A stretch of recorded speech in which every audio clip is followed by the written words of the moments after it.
다음 주가 부활절이죠. 다음 주 주일이 부활절입니다. 이제 내일부터 시작이 한 주간을 우리가 교회에서 이제 지키는 것을 고난 주간이라고 해서 저희들이 한 주간을 삽니다. 부탁드립니다. 이 고난 주간에는 음주 가무를 하시면 안 됩니다. 맥주 하시는 분들 맥주 끊으셔야 되고요. 노래방 가는 거 좋아하시는 분들 끊으시고요. 춤추는 거 좋아하시는 분들 다 끊으시고 온전히 한 주간을 십자가를 묵상하시면서 하시기 바랍니다. 예수님의 그 십자가는 우리가 가볍게 여겨서는 안 되는 정말 귀한 사역입니다. 그래서 일주일 동안 여러분들이 매일 새벽마다 나오시기 바랍니다. 새벽에 나오셔서 기도하시면서 십자가의 그 사역, 나를 향하신 그 십자가의 사랑, 그 사랑을 우리가 묵상하면서 한 주간을 지내기를 바랍니다. 어디 파티장에서 불러도 안 가셔도 됩니다. 안 가셔도 되고, 중요한 거는 정말 그 십자가가 나에게 어떤 삶을 인도하고 있는지 그거를 깨닫기를 축복합니다.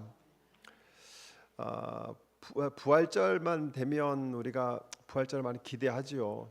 오늘 이제 예배가 끝나고 나서 아마 3시부터 우리 유스 아이들은 다 중앙캠퍼스로 갈 것 같아요. 요즘이 중앙캠퍼스가 가장 아름다울 때예요. 능수보들이 꽃핀 거 보셨습니까? 능수보들이 꽃피고 그 앞에 벚꽃나무가 환하게 펴서 정말 아름다울 때가, 이쁠 때가 이때거든요. 아이들이 교회 청소하러 간대요. 청소하러.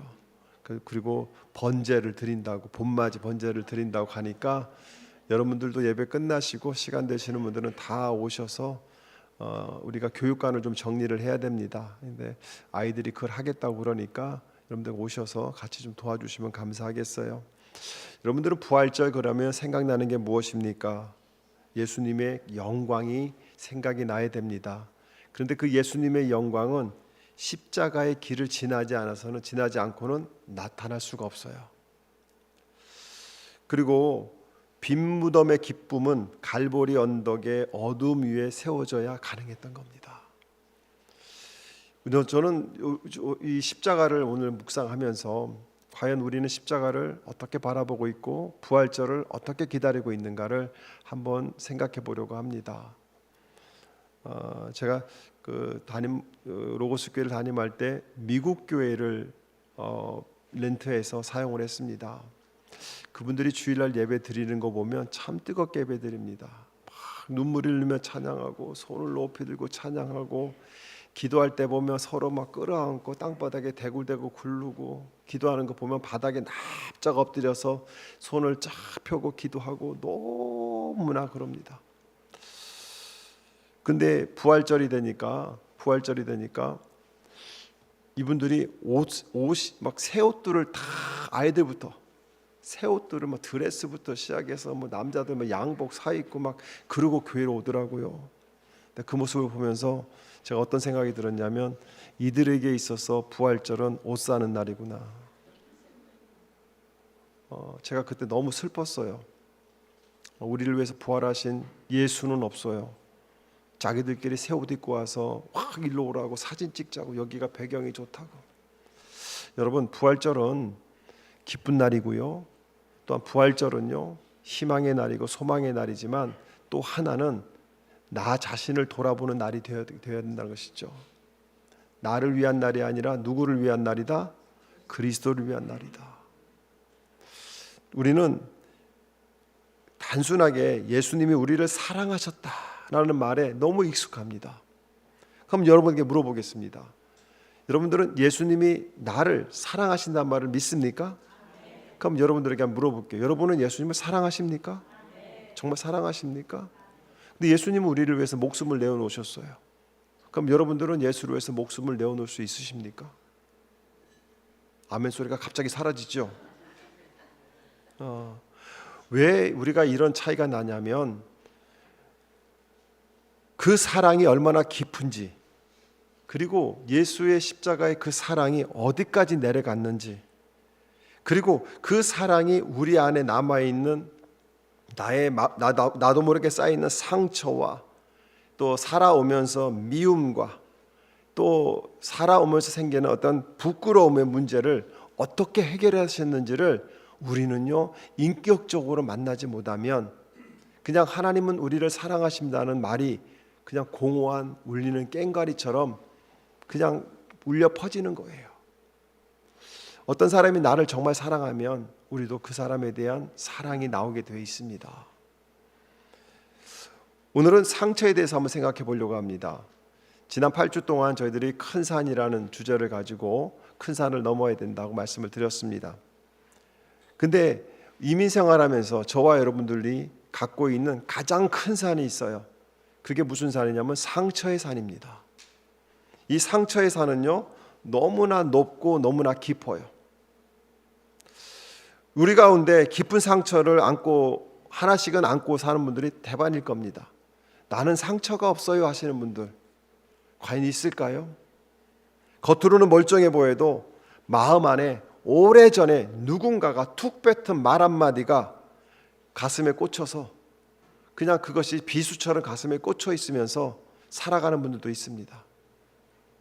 가족들에게 들었던 말들, 배우자에게 들었던 상처, 믿었던 사람에게 배신당하는 경험, 교회 안에서 생긴 오해, 부모로부터 받은 상처, 오래 지났는데도 잊혀지지 않는 어떤 장면들이 여러분들의 마음속에는 하나씩은 다 있을 겁니다. 최근에 받은 상처도 있을 것이고요. 지금 받고 있는 상처도 있을 것입니다. 어떤 상처는 세월이 지나가도 그냥 없어지지 않습니다.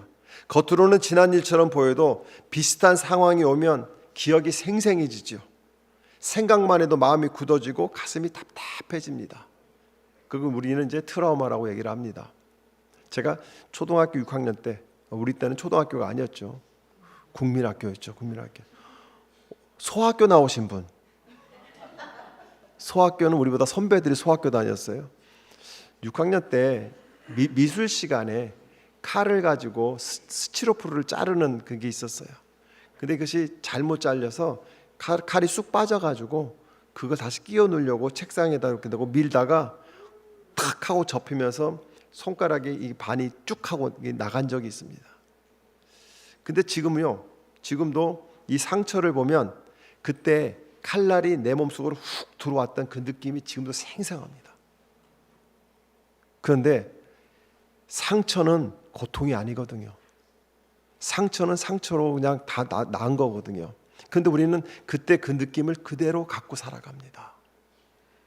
제가 이 말씀을 왜 드리냐면 우리 믿는 자들도 이 상처를 해결하지 않고 그냥 덮어놓고 살아가는 분들이 있습니다. 그런데요, 그 상처가 여러분들에게서 무엇을 뺏어가냐면 여러분들에게서 기쁨을 뺏어가고 삶의 의욕을 뺏어가고 하나님의 사랑을 다 뺏어갑니다. 그 상처가 여러분에게 주는 것은 세상에서 가장 불행한 사람은 나다. 과연 그럴까요? 여러분, 신앙생활하는 성도들에게는 상처만 있는 게 아니에요. 여러분들이 예수를 조금 알고 예수를 조금 만났다고 하면 어렸을 때 받았던 삶의 과정 속에서 받았던 상처 말고 교회에 오게 되면 또 하나 큰 짐이 어깨를 누릅니다. 그게 뭐냐면 신앙의 부끄러움입니다. 신앙이 없는 분들은 전혀 이것이 부끄럽지가 않습니다. 하나님 앞에 왔을 때 나는 왜 아직도 이 일을 내려놓지 못하고 있지? 나는 왜 아직도 용서하지 못하고 있지? 하나님은 용서하라고 하시는데 나는 아직도 왜 이 사람만 생각하면 화가 나지? 어떤 성도들은요, 상처 때문에 괴로운 것보다도 아직 용서하지 못하는 자기 자신 때문에 하나님 앞에 와서 더 괴로워한다는 겁니다. 저는요, 하나님 앞에 와서 괴로워하는 분들은 신앙이 있는 분들이라고 믿습니다.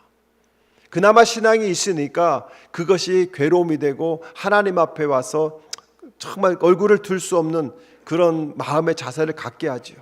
그러나 신앙이 없게 되면 예수를 모르면 그것에 대해서 우리는 전혀 상관하지 않습니다.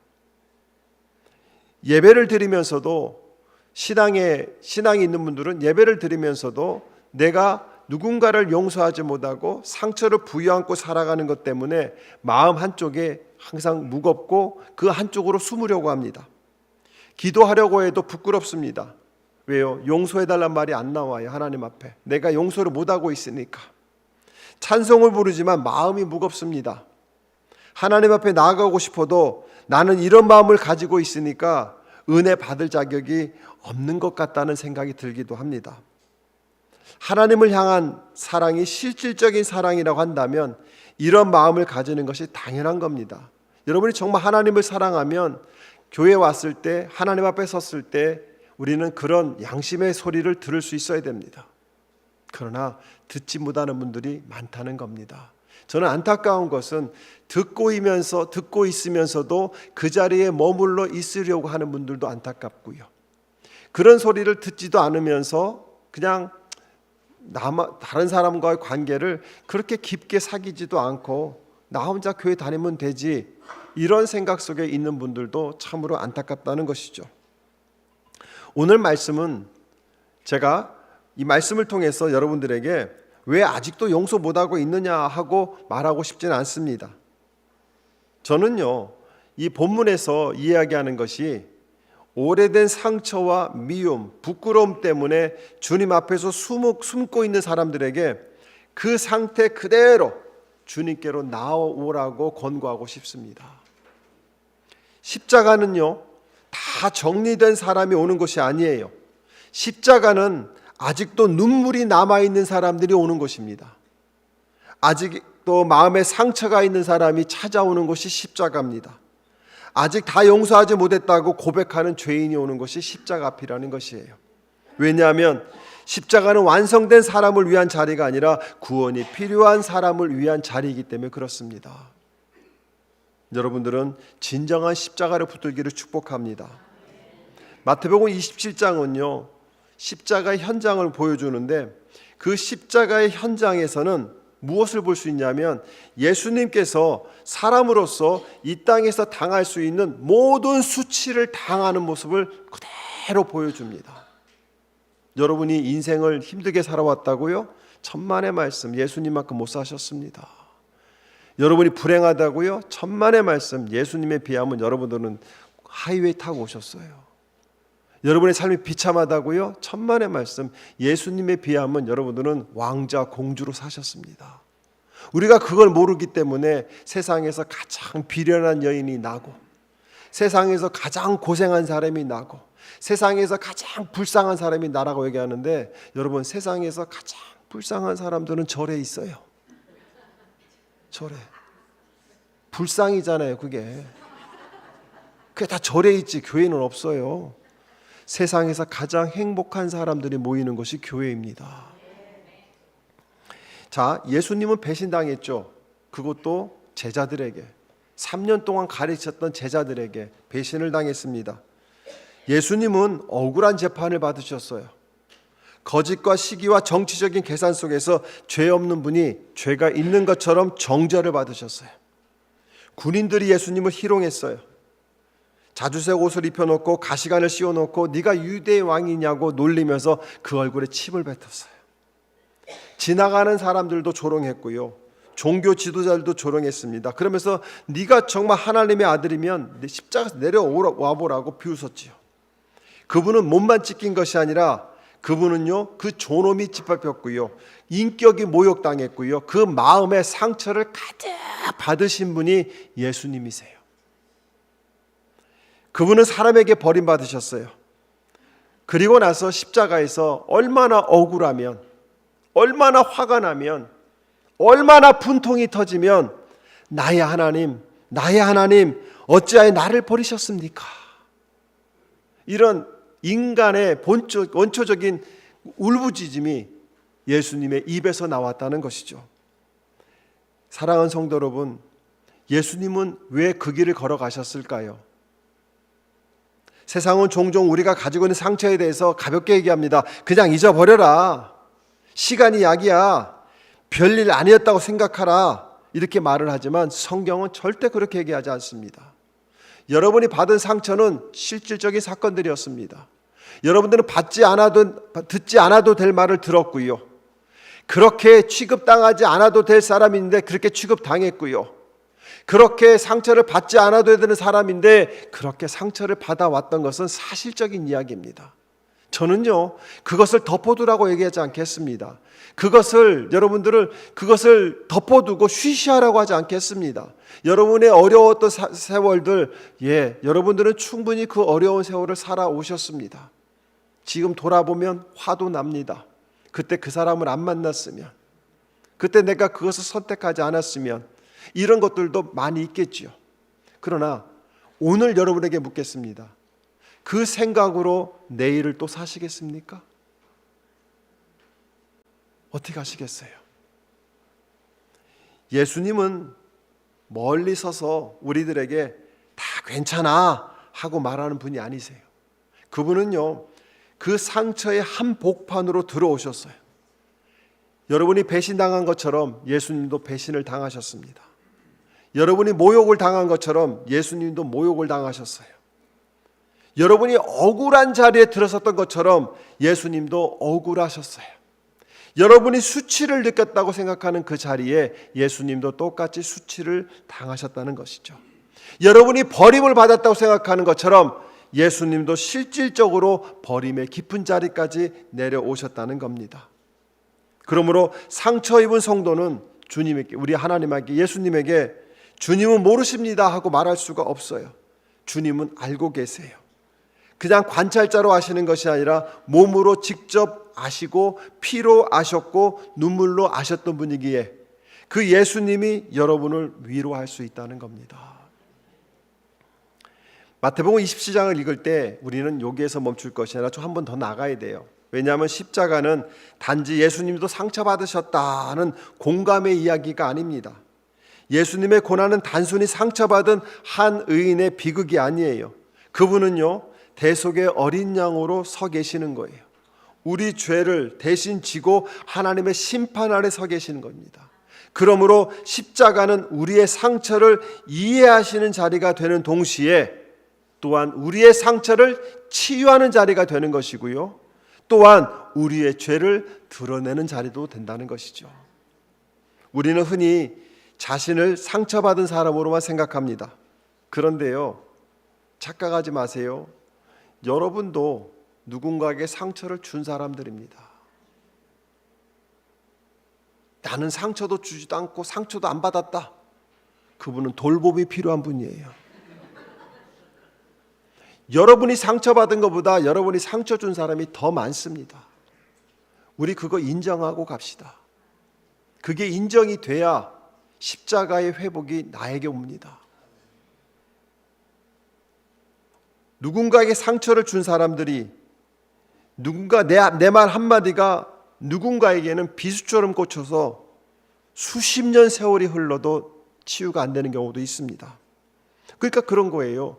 누군가에게 상처를 받아 내 몸에다가 비수 하나 딱 꽂아놓고, 누군가에게 내 비수를 하나 딱 꽂아놓고 나만 아프다고 그러는 거예요. 여러분이 아프십니까?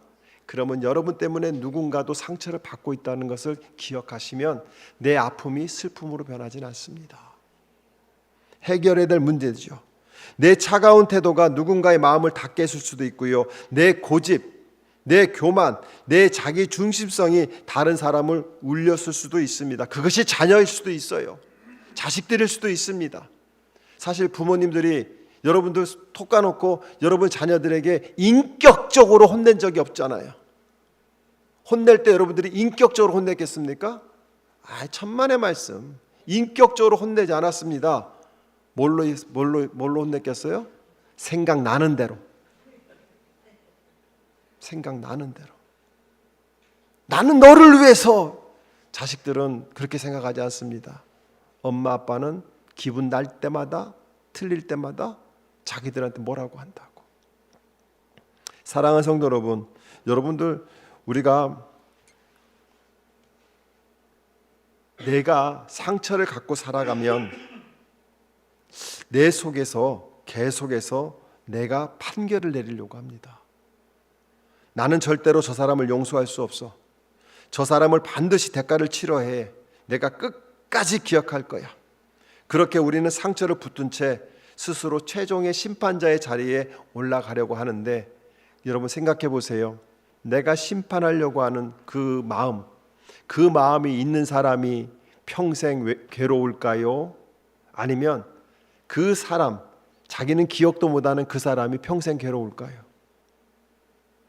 그 사람은 기억도 안 나. 기억도 안 나. 근데 우리는 그 사람에게 칼을 갈죠. 근데 칼을 갈다 보니까 내 마음에 더 상처기가 나고 또 상처가 나고 생각할 때마다 밥맛이 뚝뚝 떨어지고. 사랑하는 성도 여러분, 이것이 바로 우리가 하나님 앞에서 부끄러워해야 될 이유가 그거라는 것입니다. 왜냐하면 하나님 우리를 정말 사랑하시잖아요. 눈에 넣어도 아프지 않을 정도로 보배라고 얘기하시잖아요. 너는 귀한 존재라고 얘기하시잖아요. 그런데 우리는 스스로를 지금의 삶의 상황과 이루어진 사건 속에서 우리는 스스로를 비참하다고 생각합니다. 스스로를 귀하게 여기지 않습니다. 스스로를 팔자르느니 하고 살아간다고 생각하면서 하루하루 희망 없이 살아가는 것, 여러분 그것이 하나님 앞에서 부끄러우셔야 됩니다. 여러분들은 죄책감 가운데 살아가는 사람들이 아니라 후회 가운데 살아가는 사람들이 아니라 여러분들은 기대감을 가지고 살아가야 되는 사람들이에요. 왜? 하나님이 그러기 위해서 십자가에서 우리를 구원해 주셨기 때문에 그렇습니다. 우리는 용서를 너무 쉽게 생각할 때가 있어요. 그러나 성경의 용서는요, 값싼 용서가 아닙니다. 하나님은 우리의 죄를 그냥 눈 감아 주시는 분이 아니세요. 하나님은 죄를 대충 넘어가시는 분도 아니세요. 죄는 반드시 심판받아야 합니다. 악은 반드시 처리되어야 됩니다. 그런데 놀랍게도 하나님은 그 심판을 우리에게 쏟지 않으셨어요. 그 아들 그리스도에게 담당하게 하셨어요. 예수님이 십자가에서 죽으신 것은 하나님께서 죄를 결코 가볍게 여기지 않는다는 사실적인 증거입니다. 오히려 죄를 너무나 무겁게 생각하시는 것이 하나님이세요. 동시에 하나님은 죄인을 버리지 않으십니다. 십자가는 하나님의 공의와 사랑이 만나는 자리예요. 죄의 심판을 받지만 죄인은 살 길을 얻습니다. 우리가 하나님 앞에 부끄러움으로 서지만 하나님은 부끄러움으로 선 그 마음을 깨끗하게 치유하셔서 기쁨의 자리로 옮겨주시는 것이 십자가의 자리라는 것이죠. 그러므로 사랑하는 성도 여러분, 여러분들이 하나님 앞에 나아가는 자격이 내가 충분히 깨끗해졌느냐, 여러분 그거 갖고 따지지 마시기 바랍니다. 하나님 앞에 나아가는 자격이 내 상처가 다 정리된 후에 나가는 것이냐? 아니라는 것입니다. 우리가 십자가 앞에 나갈 수 있는 것은 예수 그리스도께서 나를 위해서 십자가를 지시고 나를 위해서 죽으셨다는 것, 그분이 나를 대신하여 죽으셨기 때문에 나는 아직도 다 정리되지 않은 마음이지만, 아직도 상처를 갖고 있지만 하나님 앞에 나아갈 수 있다는 것이에요. 이것이 은혜입니다. 은혜. 나는 아직도 눈물이 남아있는 채로 하나님 앞에 나아갈 수가 있는 거예요. 부족하지만 나아갈 수가 있는 거예요. 왜냐하면 십자가는 다 해결한 사람이 아니라 해결받아야 되는 죄인들이 서는 자리이기 때문에 그렇습니다. 어쩌면 오늘 우리 가운데 어떤 분들은 이렇게 생각한 분도 있을 거예요. 주님은 내가 상처받은 것을 이해하실 것이다. 그러나 내가 아직도 용서하지 못하는 이 마음까지도 받아주실까? 사랑하는 성도 여러분, 그 하나님께서는 그것까지도 가지고 오면 받아줄까요? 안 받아줄까요? 받아주시는 분이세요. 받아주시는 분이세요. 집에 가셔서 비계 붙잡고 나는 처량한 여인이야, 나는 불행한 여인이야, 여러분 그런 거 외치지 마시고 십자가 앞에 오세요. 목사가 아무리 위로해도 아무런 위로가 되지 않습니다.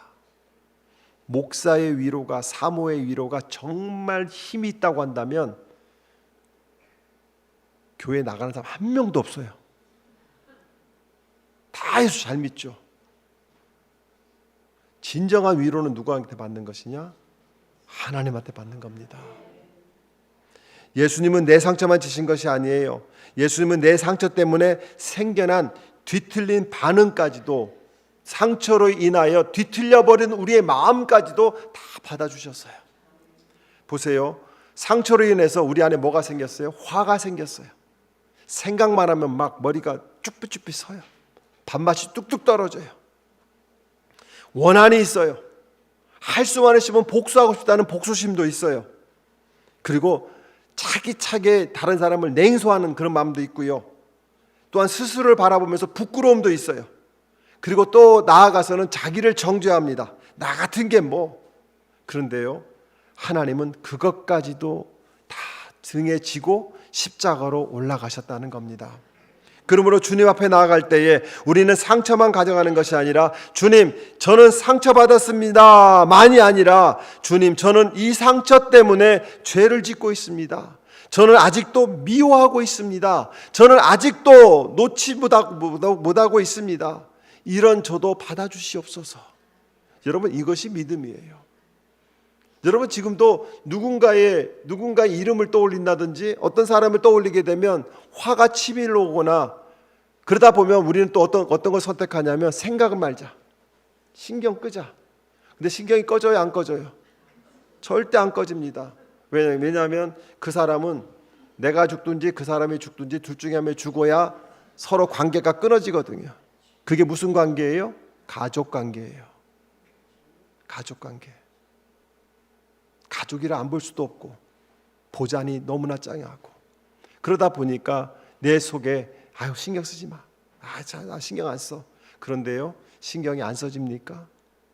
저는 이 말씀을 드리는 이유가, 여러분들이 그런 마음을 가지고 있을수록 십자가로부터 점점 멀어지게 된다는 겁니다.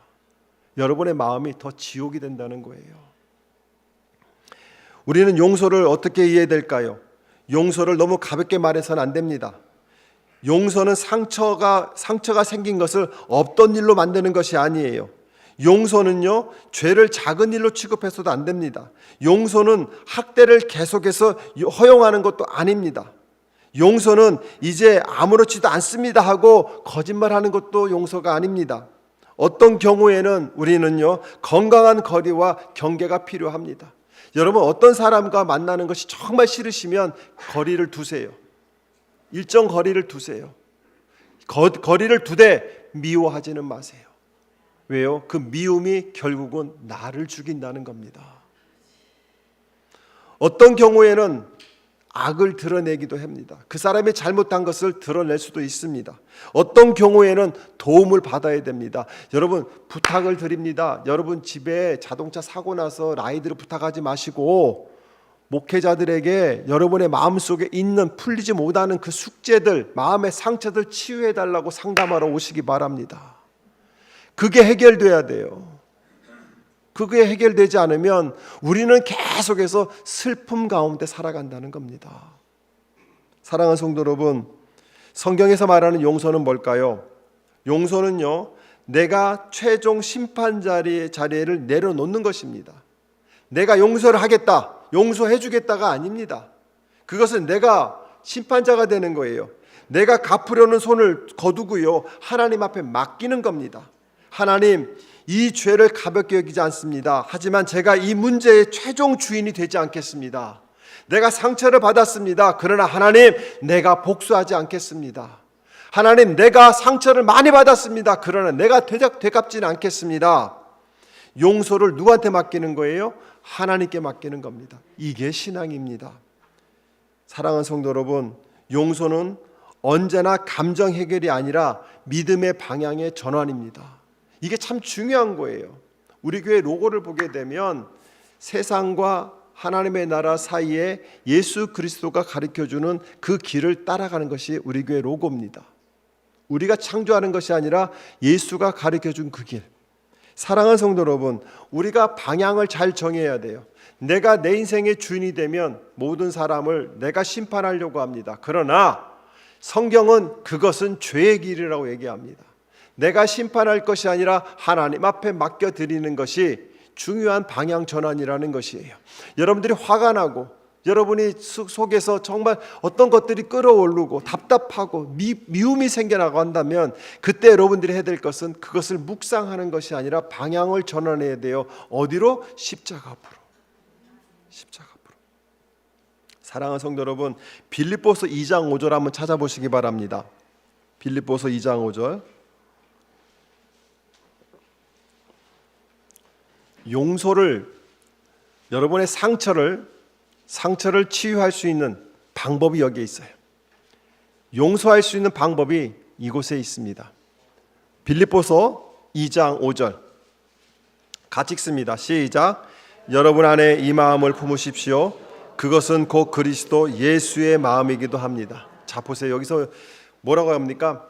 너의 마음이 아니라 그 안에 누구의 마음을 품어라? 예수의 마음을 품으라는 겁니다.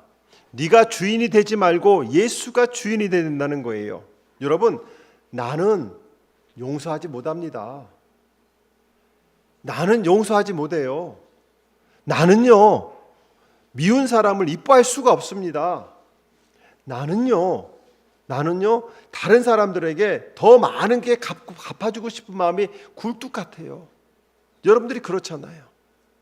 그런데 예수의 마음은 그게 아니라는 겁니다. 예수의 마음은 네가 스스로 믿음을 많이 만들어서 믿음을 많이 가져서 네가 용서해줘라 이것이 아니에요. 성경은 얘기하는 거예요. 네가 못해. 다만 그리스도가 너의 마음의 주인이 될 때 그리스도가 용서해 줄 수 있다는 거예요. 여러분, 십자가는 그렇게 이용하는 거예요. 드라큘라 나타날 때 이렇게 내미는 것이 아니라 화가 날 때 십자가를 붙들고, 답답할 때 십자가를 붙들고, 짜증이 날 때 십자가를 붙들고, 자녀들이 속색일 때 십자가를 붙들고, 남편이 속색이면 십자가를 들지는 마. 때릴 수 있으니까 십자가를 붙들고. 왜요? 내가 받은 용서를 더 깊이 볼 수 있는 것이 십자가예요. 그 십자가를 붙드는 순간 나 같은 죄인도 용서해 주셨는데 저 사람이 내가 하나님 앞에서 지은 죄보다 저 사람이 나한테 지은 죄가 더 크지 않을 텐데, 이런 마음을 자연스럽게 갖게 한다는 겁니다. 여러분, 집에 가셔서 화가 날 때 비계 붙들고 울지 마시고 십자가 붙들고 울기를 축복합니다. 사랑하는 성도 여러분, 부활절을 앞두고 우리가 십자가를 바라볼 때 우리는 단지 슬퍼하기 위해서 십자가를 보는 것이 아닙니다. 십자가는 우리를 사랑하신, 나를 사랑하신 그리스도의 사랑을 볼 수 있어야 된다는 것이에요. 우리를 끝까지 품으신 사랑, 우리 대신 값을 치러주신 사랑, 상처 입은 우리를 이해하시고 보듬어 주시는 그 사랑, 그 상처 때문에 굳어진 우리의 죄까지도 감당하시는 사랑, 동시에 십자가는 우리를 향한 하나님의 용서가 있다는 것입니다. 죄를 그냥 덮어두는 용서가 아니라 자기 아들을 내어주심으로 이루어주신 거룩한 용서가 있고요, 예수의 사랑과 용서는 분리되지 않습니다. 그분은 우리를 사랑하셨기 때문에 용서하셨고 우리를 용서하시기 위해서 자기 몸을 내어주셨다는 것이죠. 그 예수님을 바라보면 내 안에 한이 되지 않습니다. 그러므로 여러분들이 두 가지를 기억하시기 바랍니다. 여러분들이 뭔가 화가 나고 답답하고 짜증이 나고 사람들이 미워지기 시작하면 절대 첫 번째, 숨지 말기 바랍니다. 숨지 마세요. 아직도 용서하지 못하는 사람이 있습니까? 아직도 생각만 해도 분한 사람이 있습니까? 저 있습니다. 생각만 해도 분한 사람이 있습니다. 저도 화나는 사람이 있습니다. 아직도 마음에 상처가 남아있고 그래서 하나님 앞에 오는 것이 부끄럽습니까? 그렇다면 오늘 주님이 말씀하세요. 그 마음은 그대로 가지고 내게로 오라는 겁니다.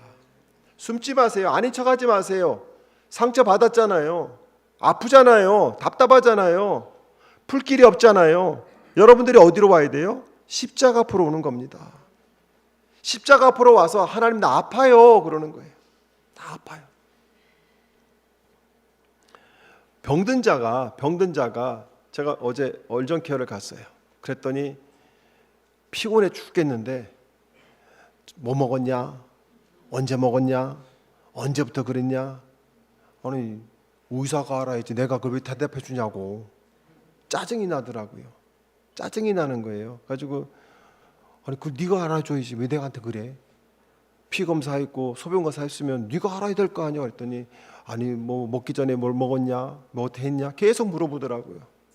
여러분, 물어보는 것이 우리가 짜증이 나는 것이 아니라 우리가 하나님 앞에 나올 때 하나님께서 하나하나 물어보실 때 결국은 우리의 문제를 해결해 주시기 위한 하나님의 은혜라는 겁니다. 언제까지 상처를 부여잡고 여러분들은 골방 속으로 들어가실 겁니까? 두 번째로 맡기시기 바랍니다. 조금씩 맡기세요. 오늘 당장 해결되지 않아도 괜찮습니다. 그러나 방향은 분명해야 합니다. 나는 이 문제의 주인이 아니라는 것을 인정하셔야 됩니다. 주님이 주인이세요. 주님이 심판자이세요. 주님의 공의로 판단하실 것입니다. 그러므로 오늘 나는 한 걸음 내딛습니다. 하나님, 나 용서하지 못하고 있어요. 하나님, 나 그 사람만 생각하면 화가 나요. 하나님, 그 사람만 생각나면 짜증나요. 안 봤으면 좋겠어요. 이런 마음이 가득한데 오늘도 십자가 앞에 나옵니다. 여러분, 그 믿음이 나를 살리는 겁니다. 내 마음의 상태를 하나님 앞에 아랠 때 하나님께서 나에게 맞는 처방을 내려주시는 거예요. 그런데 우리는 가득 놓고 이런 마음을 갖고는 찬양 못합니다. 이런 마음을 갖고는 기도를 못합니다. 이런 마음을 갖고는 예배할 수 없습니다. 이런 마음을 갖고는 도저히 하나님 앞에 갈 수 없습니다 라는 자기가 하나님이 되는 사람들이 너무 많은 이 시대라는 겁니다. 왜 여러분들 부부싸움하거나 자녀들하고 싸움하거나 가정에서 문제 생기면 왜 교회 안 와요? 하나님이 여러분들 싸우게 했어요? 아니잖아요. 하나님은 그런 적 없잖아요. 싸우기는 내가 싸워놓고 왜 교회를 안 오냐고요. 세상에 이런 법이 어디 있어요. 싸울 때 싸우더라도 예배하고 또 싸워. 이게 맞잖아요. 근데 우리는 안 그렇잖아요. 그게 뭐냐면 아직도 나의 주인은 누구예요? 나예요. 내가 주인이 되니까 내 기분에 따라서 예배가 드려지고 찬양이 드려지고 기도가 드려지고 성도의 교제가 이루어진다면 영원히 내 주인은 내가 된다는 것이죠. 하나님께서는 그 죄까지도 품어주시기 위해서 십자가를 허락하셨다는 겁니다. 그러니까 남편하고 상의하세요. 여보, 우리 싸우더라도 교회 가서 싸우자. 옆에 분에게 싸우더라도 교회 가서 싸우자. 시작.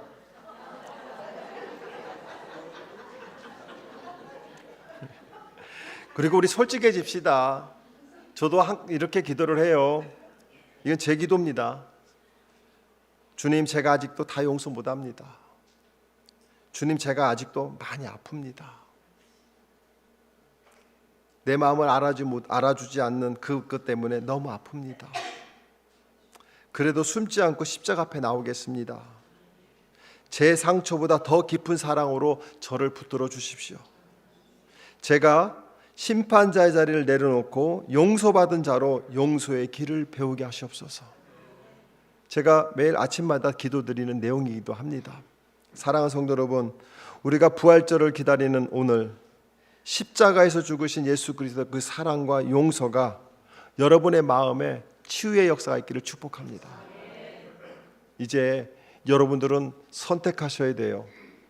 무슨 선택이냐면 계속해서 상처를 부여안고 또 1년을 살아갈 것인지, 그래서 살아온 지옥 같은 세월을 또 지옥 같은 세월을 살아갈 것인지를 여러분이 선택하셔야 됩니다. 아니면 이제 내 상처, 내 아픔, 내 미움, 내 원통함, 그것을 십자가 앞에 가져다 놓고 하나님이 그것을 해결하실 것을 기대함으로 가볍게 천국의 삶을 시작하실 것인지는 여러분이 선택하시는 겁니다. 어느 것을 선택하시겠습니까? 어느 것이 여러분을 살릴 수 있는 길일까요? 저는 이번 고난주간 동안에 여러분들이 십자가를 다시 한번 묵상하시기 바랍니다. 그리고 부활절을 진정한 나를 위하여 부활하신 그 예수 그리스도를 만나는 복된 날이 되기를 축복합니다. 우리 같이 기도합시다. 기도할 때 여러분 이렇게 기도하세요. 하나님, 내 마음속에 상처 분명히 있습니다. 아직도 용서 못하는 사람이 있습니다. 아직도 생각만 하면 가슴이 두근두근하는 사람들이 있습니다. 아직도 풀지 못하는 내 과거의 상처가 있습니다. 하나님, 이거 주님 앞에 내려놓습니다. 하나님, 해결해 주시옵소서. 내 마음에 예수의 마음을 품게 하시어서 내 마음에 하나님의 마음이 품게 하셔서 내가 오늘부터 하나님이 주시는 기쁨의 삶을 살기를 소망하오니 나를 인도해 달라고, 우리 간절한 마음으로 함께 기도합니다. 다 같이 기도하겠습니다.